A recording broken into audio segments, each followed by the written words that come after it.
Welcome back. We're talking with Kent Firestone of Solid Concepts, the company behind the 3D printed firearm printed from metal. Kent, could the easy availability of 3D printed weapons lead to an increase in crime? If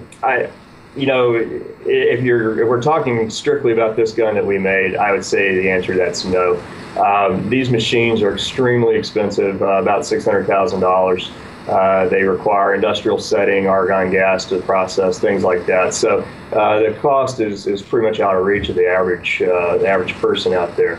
And I think the past experience with plastic printed weapons has obviously not shown the durability that to really get too concerned with. But people can always stir up controversy if they want to. So. Well, speaking of controversy, have you received any backlash from the gun control community by demonstrating that this technology exists? Nothing direct, mainly comments posted online.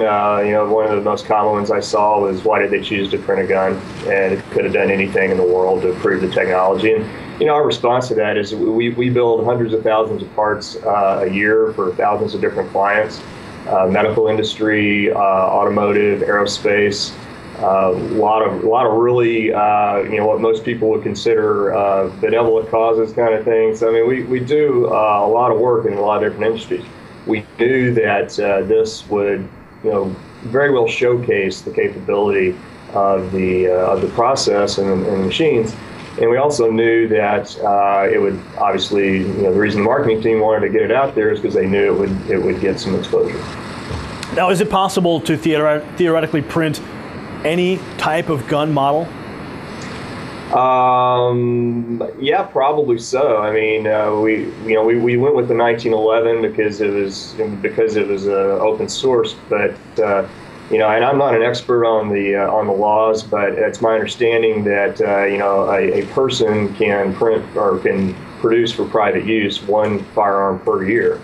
So so yeah, if you could get the files, get the CAD data, and do it, I don't see why you couldn't. What's the actual footprint of such a printer? You mentioned that you also have to have special gases, and it's quite costly. What is the footprint? What's really involved in storing such a printer?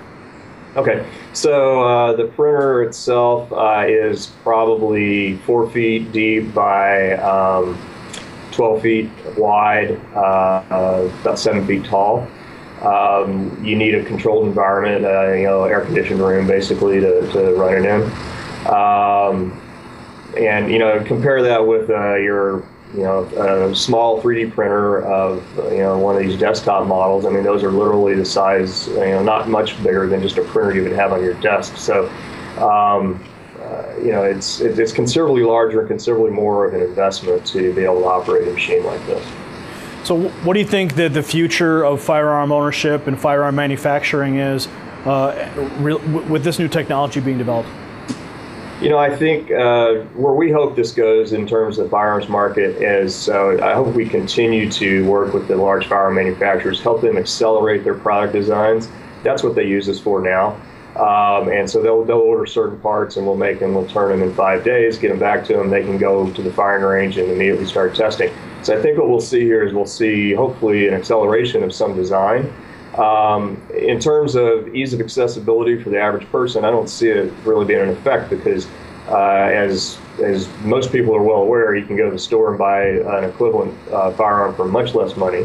Anybody that's a tinkerer can have a CNC mill in their garage, and they can make one legally, as long as it's not for sale, with a lot less money. So I mean, I think the costs are going to be really prohibitive for the average consumer to be able to use this to create their own firearms. What about the arms trade worldwide? When you see skirmishes developing in the Middle East and cells of groups who are trying to get weapons, is a machine like this easily accessible?